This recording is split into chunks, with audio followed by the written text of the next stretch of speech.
A long time ago, in a quiet mountain village, there lived a widow and her only son.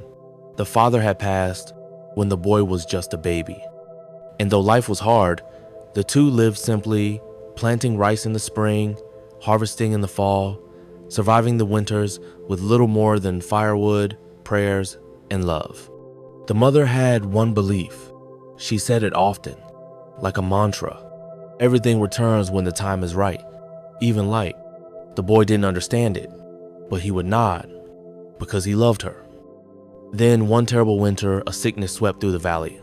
It came like smoke, silent, fast, and it took the boy.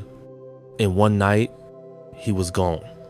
The villagers mourned, but they moved on, as villagers do. The mother, though, did not. She lit a lantern that night and placed it at the window, not for mourning, not for memory, but for faith. She whispered, "My boy is not lost. He is returning." The village pitied her, whispered behind closed doors. "She's broken," they said. "Grief has turned her mad." But every night she lit the lantern.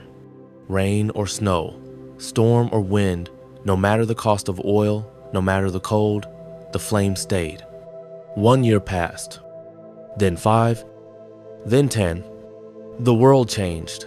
The lantern never did. And then came the war. Soldiers marched through the valley, fire followed, the village burned, people fled, houses crumbled. But when the army came to the mother's home, they stopped. Because in her window, through cracked glass and ash-filled air, there was a light, not just a flicker, a glow. The commander ordered the house searched.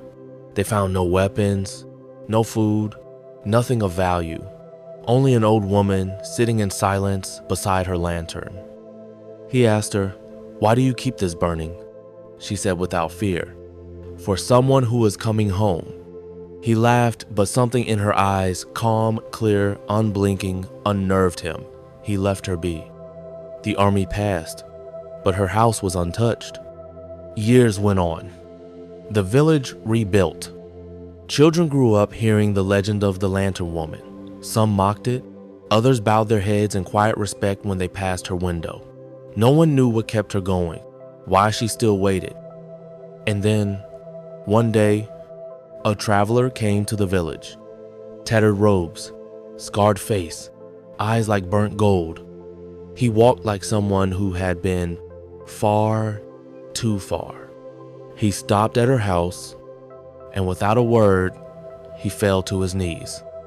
No one could hear what he whispered, but the old woman, her back bent with years, her hands trembling from age, reached out, placed a hand on his face, and smiled. "I told you," she said. "Everything returns when the time is right, even light." The boy had not died. He had been found by monks passing through the valley, too sick to speak, too weak to move. They took him beyond the mountains, raised him in silence, taught him how to breathe, how to bow, how to let go of everything but truth. He had forgotten his name, but not the light, not the memory of a warm glow in a window. That was what brought him back. Not a map, not a plan, just a flame. Faith? People asked the old woman why she never gave up. And she said this: "Faith isn't believing something will happen because you want it to. Faith is keeping your heart open even when the world closes its eyes. Faith is what holds the lantern even when your hands go weak." And when she passed, quietly, in her sleep, the village held its breath. But the lantern, it did not go out.